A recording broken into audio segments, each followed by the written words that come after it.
When I came here to one of the early Lit Fests, it must have been around 20 years ago, and I thought it was enchanting. I just loved the whole atmosphere of it. But I'm delighted to be back, and I think it's an amazing festival now. I mean, the number of great names we've got here, both big and small, is wonderful. It's just fabulous.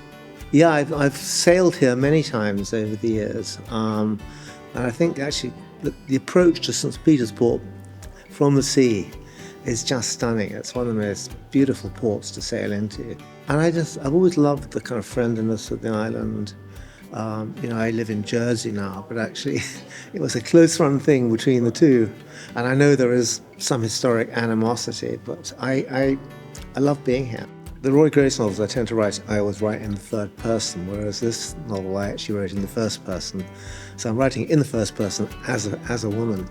And I had tremendous help from my wife in kind of trying to get inside her head. But in the story, when we first meet Roy Grace in the first book, it's simple. We learn that his wife Sandy had disappeared 9 years before, and he idolized her. And we start to see that actually she wasn't quite the perfect wife that he'd always imagined.